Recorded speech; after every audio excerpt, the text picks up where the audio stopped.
Good evening, my YouTube family. Good evening.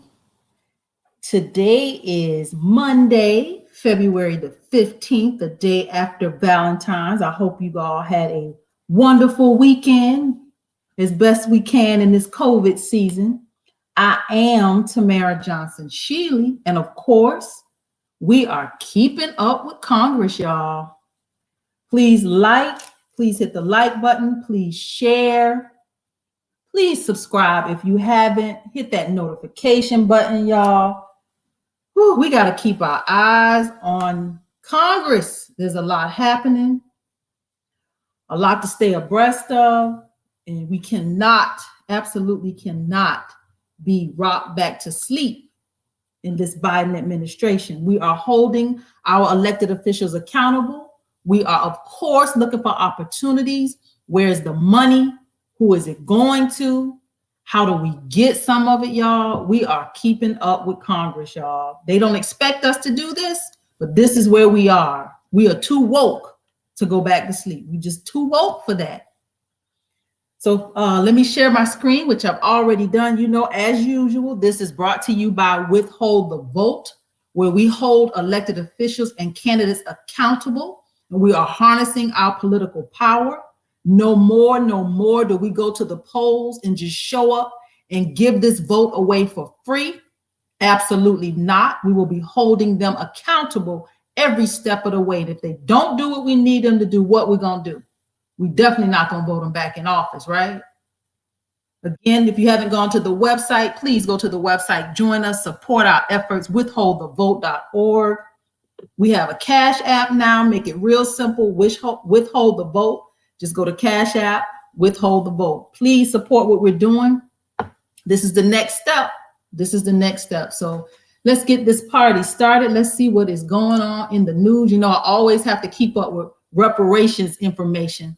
So let's dive in. It says China owes the world reparations. China owes the whole world, y'all. I just thought it was interesting. I'm like, okay, what are y'all talking about? It says the National Natural Science Foundation of China study, which was subsequently removed from the internet by the Chinese government, stated that researchers in 2 laboratories in Wuhan, China, had been gathering bats infected with the novel coronavirus since 2012. And they were experimenting with bats that could spread the virus to human beings. In 2015, the Wuhan Institute of Virology conducted further experiments on bats capable of infecting human beings with the novel coronavirus. And on November 18, 2019, the Institute posted job openings for postgraduate students to study the novel coronavirus in bats and humans. In particular, the openings emphasized the experiments would involve letting the virus lie dormant in some people for a long time without symptoms. It is noteworthy that China has a history of students working in laboratories and becoming infected. Subsequently, one researcher was bitten by a bat and another worker was secreted on by a bat. The director of the laboratory got the virus and died, and it was covered up by the Chinese authorities. These laboratory workers then affected people in the surrounding population of Wuhan, and the virus took off from there. So this is their explanation of the Wuhan virus in the Washington Times. So I went on to read, this is my last bit here with this corona, because that's not what we talk about. We're keeping up with Congress, but I just wanted to share it with you because they akin this to reparations. So communist China might not have foreseen the possibility of the virus escaping from the Wuhan laboratories. However, China, with its strictly controlled society, had to know it could lock down the country and bring the virus under control. But the open societies of most other countries, including the United States, were not conducive to locking down. Furthermore, China experimented with a virus capable of mass infection and being asymptomatic in people, which weaponized the virus. Well, that's what we talk about, weaponizing this vote, so weaponizing the virus. Communist China owes the world pandemic reparations, y'all, reparations payments in the many tens of billions of dollars. Just thought that was interesting that you can have this reparations conversation specific to Corona and all these other things, but let's have this reparations conversation specific to those of us who are descendants of slavery in this country. Good evening, Don. Thank you for joining me. Reparations to China, y'all. I just thought it was interesting how they're using this buzzword. We'll take it, okay, you know, reparations, the world, China owes the world, but America, you owe the descendants of slavery, and we coming to get our check. The next article was lawmakers, advocates set example for Biden on reparations. Thought this was interesting as well. It says, shortly after entering office, President Joe Biden reiterated his pledge to tackle systemic racism by increasing lending to Black, I want y'all to see my highlighted word, Black, all-encompassing entrepreneurs, and launching infrastructure projects to spur employment. For proponents of reparations, however, few, if any, other options exist to reverse the long-term effects of chattel slavery, segregation, redlining, and other institutional practices that have long placed Black, there's that all-encompassing word again, people at the bottom of the American caste system. Okay, it goes on to say, given these circumstances, in COBRA's leadership has organized around raising awareness about HR 40 and pressuring lawmakers to pass the bill. As part of an effort to meet this goal, in COBRA has forged partnerships with the American Civil Liberties Union, that's the ACLU, Movement for Black Lives, Color of Change, Center for American Progress, and Institute of the Black World 21st Century.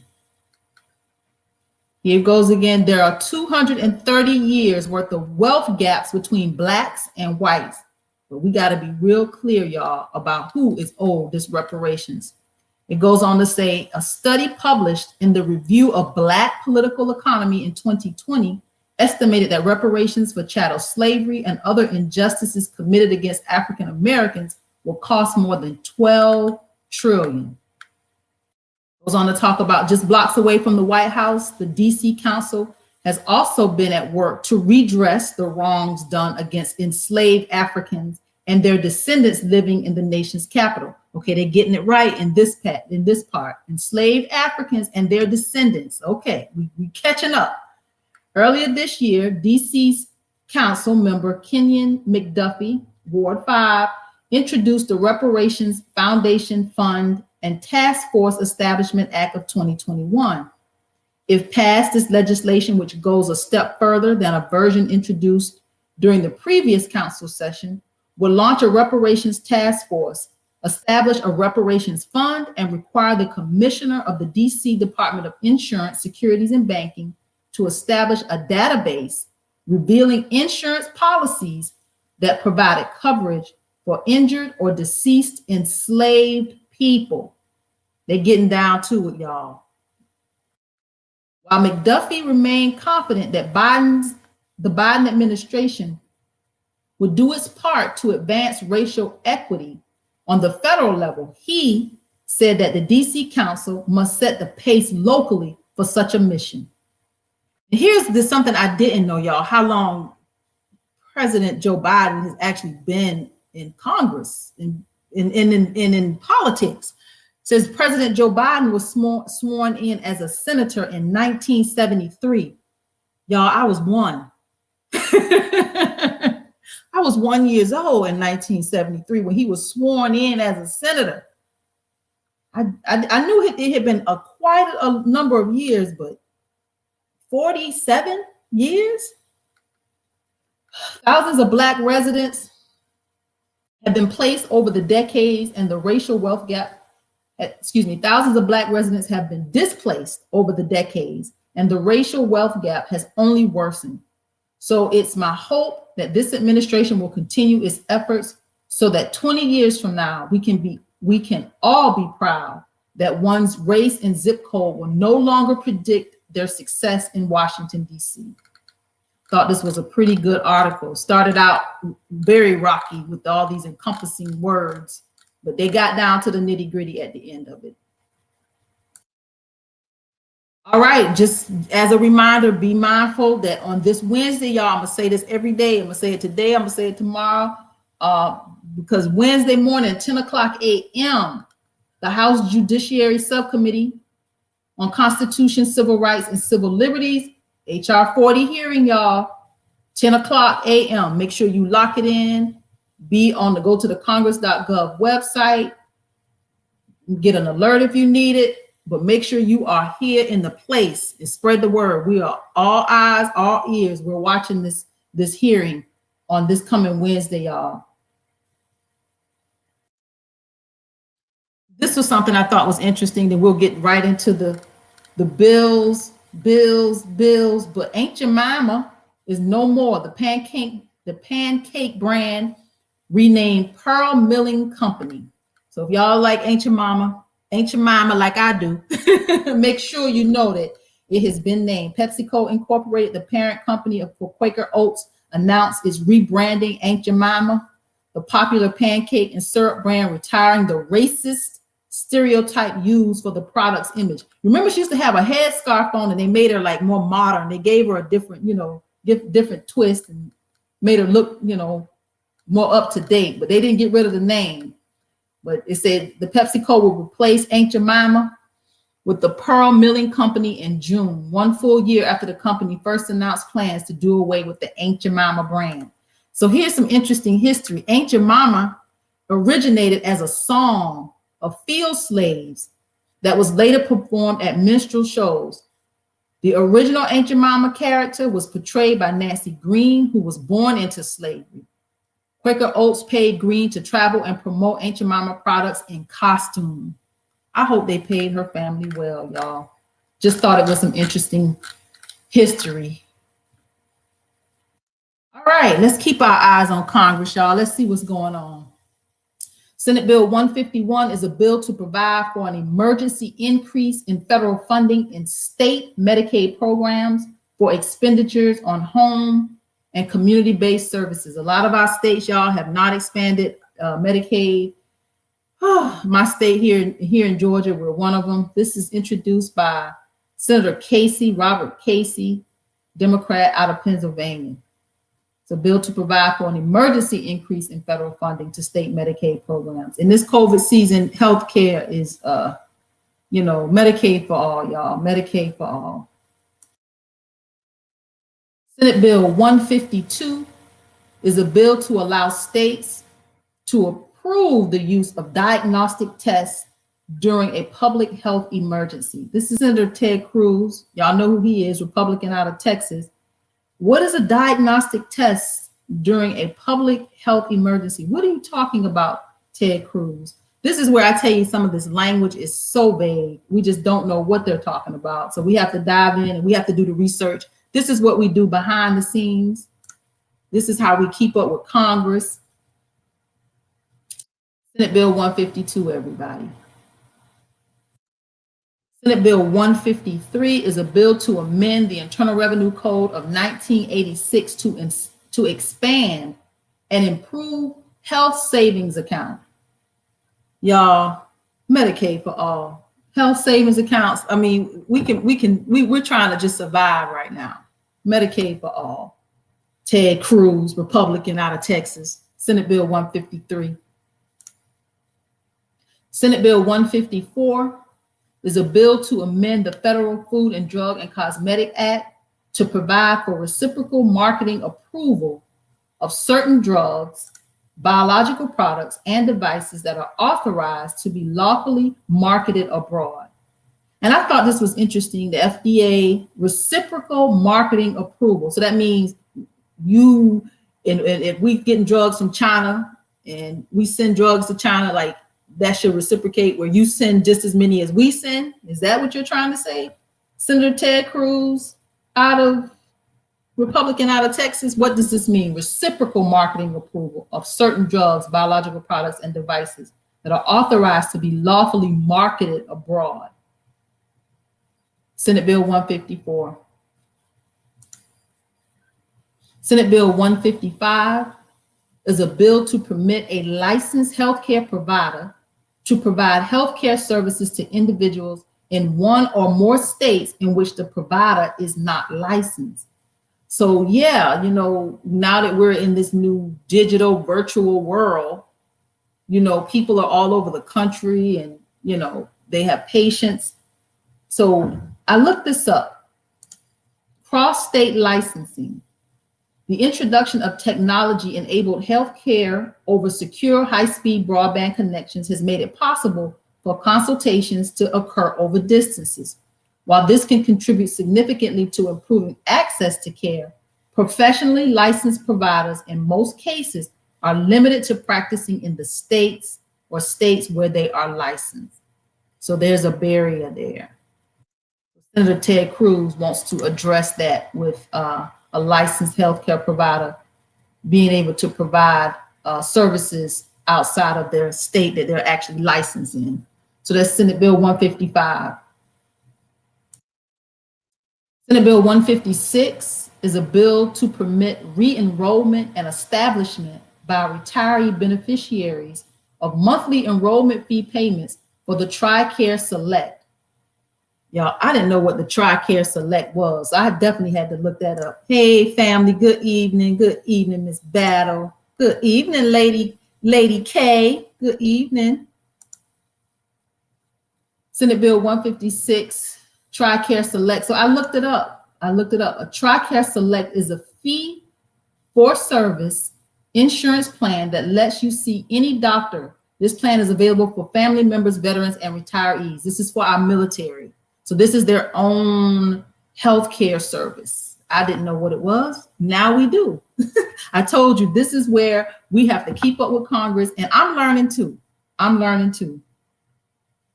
She says we have what we call the multi-health plan. That's what the bill sounds like. Yep. This is actually military, a military plan where they can actually see any doctor. TRICARE Select. Senate Bill 156. Senate Bill 157 is a bill to provide funding for the Assistant Secretary for Mental Health and Substance Abuse use to award grants. I told y'all we're going to find some money, right? Keeping up with Congress is all about where's the money. We're looking for these opportunities. Who is it going to, and how do you get some of it? One thing about this Democratic trifecta that we have with the presidency, the House, and the Congress is that there will be a lot of social programs, So those of you that have been wanting to start a nonprofit, y'all, this is grant money. This is funding. I believe there will be a whole lot of money that's going to trickle down. I hope you in position, those of you that are looking to have your own businesses or nonprofits, might want to consider it under this administration, because there's a lot of bills here talking about grants. All right. This is a bill, again, mental health and substance use to award grants for the purpose of supporting virtual peer behavioral health support services. So there's an opportunity to really, be digital, be virtual, and be able to have patients or see people across the country. So this is Senator Cortez Masto Democrat out of Nevada. Senate Bill 157. If you are interested in having a nonprofit under this administration, y'all, this will be the opportune time to do it. Senate Bill 157. Senate Bill 158 is a bill to promote international efforts in combating corruption, kleptocurrency, and illicit finance by foreign officials and other foreign persons.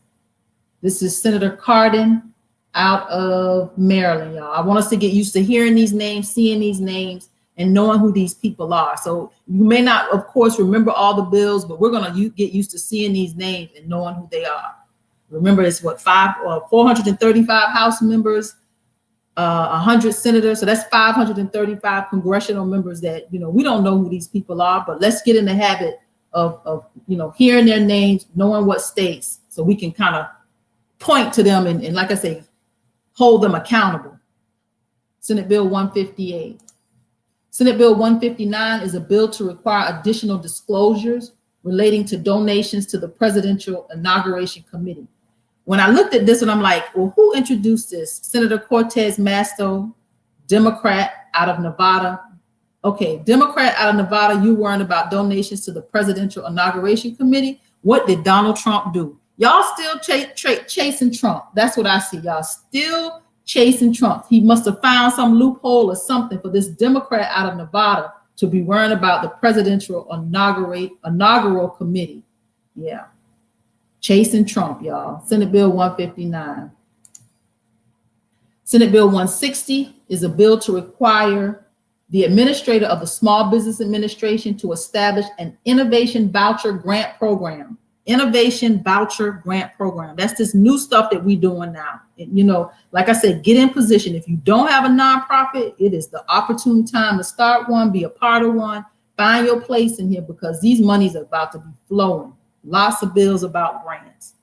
Senate Bill 160, the Small Business Administration Innovation Voucher Grant Program. Senate Bill 161 is a bill to require the administrator of the Small Business Administration some more money to establish a program to assist small business concerns with purchasing cybersecurity products and services. That could be, you know, alarm systems. Like, what do you mean cybersecurity? What do you mean to assist small businesses concerns with purchasing cybersecurity, y'all? Let's look, like I said, we're looking for opportunities. Where's the money? Who is it going to? And how do you get some of it? Senate Bill 161. Senate Bill 162 is a bill to amend the Public Health Service Act to provide for public health research and investment into understanding and eliminating structural racism and police violence. Y'all, this is Elizabeth Warren. Okay, public health research and investment into understanding and eliminating structural racism and police violence. Thank you, Elizabeth Warren, Democrat, Massachusetts, y'all.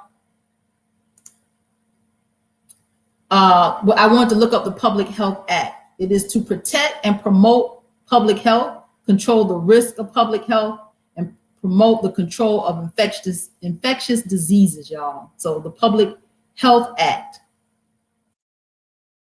Senate Bill 163 is a bill to address the workforce needs of the telecommunication industry. Sounds like some money, some jobs, some opportunity. Workforce needs. Is it job training? Republican Senator Thune out of South Dakota. What is this? Follow the money, y'all. Follow the jobs, the opportunities. We need to be in position. Keep our eyes and our ears open, because we are keeping up with Congress. Senate Bill 164 is a bill to educate healthcare providers and the public on biosimilar biological products. Yeah, I didn't know what biosimilar biological products was. Definitely look that up. It says a biosimilar is a biological product that is highly similar to and has no clinical meaningful difference from an existing FDA-approved reference product. So I wanted to dive in a little deeper. So these biological drugs are large, complex proteins made with living cells through highly complex manufacturing processes, the drug itself. Unlike generic drugs, which are copies of chemical drugs, a biosimilar is a copy of a biologic medicine that is similar but not identical to the original medicine. So the generic drugs versus the brand name drug. This is a bill to educate healthcare providers and the public on biosimilar biological products. Senator Hassan, Democrat out of New Hampshire. Like I said, I didn't know the difference, but that was a good explanation. The manufacturer's drugs, brand drugs versus the generic drugs. Senate Bill 165, a bill to direct the Secretary of Health and Human Services to award grants, some more money, y'all, to states, political subdivisions of states, Indian tribes and tribal organizations, community-based entities, and primary care and behavioral health organizations to address behavioral health needs caused by the public health emergency declared with respect to COVID. Y'all, money, money, money. If you're not involved in a nonprofit, you're ready to start one, this is the opportune time. Again, grants. Senate Bill 165. Senate Bill 166 is a bill to authorize grants, more money, y'all, to address substance use during COVID-19. Senator Smith out of Minnesota. More money, y'all. I'm telling you. Get in position. Senate Bill 167 is a bill to amend the Public Health Service Act to direct the Secretary of Health and Human Services to make grants, more money, y'all, to covered health departments and to increase the rate of recommended immunization. That money is about to flow out of this Biden administration. Senator Smith, Tina Smith, Democrat, Minnesota, y'all. 168, Senate Bill 168 is a bill to provide temporary licensing reciprocity for telehealth and interstate healthcare treatment. We just saw that with Ted Cruz. This is a Democrat in Connecticut. Licensing reciprocity for telehealth, Senator Murphy. Look, why didn't they collaborate? Why we got two different bills? But that's like, we've seen this in Congress. We've seen this in the House. We've seen this in the Senate. There's actually a congressional member that said we need to make sure that we have one bill, one subject, because all of these bills with the same mission should really be one bill and they should be working together. Senate Bill 168. Senate Bill 169 is a bill to amend Title 17 United States Code to require the Register of Copyrights to waive fees for filing an application for registration of a copyright claim in certain circumstances. Well, hell, I bet they ain't waiving them for regular people. Who are these certain circumstances? Who do you want to waive the fees for in certain circumstances? Senator Tills, Republican out of North Carolina. Senate Bill 169. Senate Bill 170 is a bill to amend the Unfunded Mandates Reform Act of 1995 to provide for regulatory impact analysis for certain rules. Y'all, Unfunded Mandates Reform Act. What is this? I had to look that one up. So the Unfunded Mandates Reform Act of 1995 is a federal law that aimed to minimize the imposition of federal unfunded mandates on businesses and state, local, and tribal governments. The Unfunded Mandates Reform Act also sought to improve communication and collaboration between the federal government and local entities. So how can you have, how can you have mandates and there's no funding? So I get it, the Unfunded Mandates Reform Act. You putting these barriers, that's a Republican buzzword, these barriers to entry, and they have these, these mandates with no funding. So interesting legislation. Republican Portman, Senator Portman, Republican out of Ohio. That's S-170. S-171 is a bill to authorize the Keystone XL pipeline. Y'all, I thought this was squashed, right? Because I haven't heard a whole lot about this Keystone pipeline in quite a while. But I wanted to see, I never really knew the extent of it. So I looked it up. If you can see this map over here, this runs from all the way from Canada, North Dakota, South Dakota, Nebraska, Oklahoma, Texas, running all the way down to the Port Arthur, all the way through the United States, and even over to the east, to Illinois, through Missouri, over to Illinois. So I wanted to know a little bit more. Look at this thing. And I remember this because, there was such an uproar, but it got quiet for a little while. I won't read this because I know we're almost at the half hour. We are at the half hour. But it says, as President-elect Joe Biden prepares to enter the White House, he has signaled that canceling Keystone XL's permit will be a top priority. So who is this Republican out of Montana that's saying, Senator Daines, that's saying to a bill to authorize it? He's bringing it back. Senate Bill 171. Thought it was interesting. Senate Bill 172 is a bill to authorize the National Medal of Honor Museum Foundation to establish a commemorative work in the District of Columbia and its environs. Not quite sure what you're trying to do, Senator Corn Republican out of Texas, Senate Bill 172. But I did look it up. There is a National Medal of Honor Museum, future home of America's greatest heroes. Maybe does it exist yet, or is this something that they're trying to do? Just thought it was interesting, and I did look it up. Senate Bill 173 is a bill to provide for the designation of certain wilderness areas, recreation management areas, and conservation areas in the state of Colorado. We've seen this bill before. This was a bill that was introduced over in the House. And my question when we saw this bill introduced in the House is why is this federal legislation and not state legislation? Why are we making this federal? That was my question. Senator Bennett, Democrat, Colorado, Senate Bill 173. Senate Bill 174 is a bill to modify the 7A loan guarantee program of the Small Business Administration. I looked that up. What loan is that? The 7A loan program is the SBA's primary program for providing financial assistance to small businesses. So the 7A loans, that's their primary program for providing financial assistance to small businesses. Senate Bill 174, they want to modify it. Marco Rubio, y'all, Republican out of Florida. I don't know. What are you doing, Marco Rubio? Why? Why do you want to modify this? Senate Bill 174. Senate Bill 175, y'all, we made it. It's a bill to amend the Internal Revenue Code of 1986 to exempt a portion of unemployment compensation received during the 2020 from income taxes. You know, unemployment is a tax on it, and I'm still confused about that. So Senate Bill 175 to exempt a portion. How about exempt all of it? Like if somebody is unemployed, why are they paying taxes on their unemployment? That we need to address that. Senator Durbin, Richard, Democrat out of Illinois. So we made it, y'all. Senate Bill 175. So I am Tamara Johnson Shealy. You know, I do this Monday, Tuesday, Wednesday, and Thursday, 7 p.m. Eastern to 7:30 p.m. I bring it to you.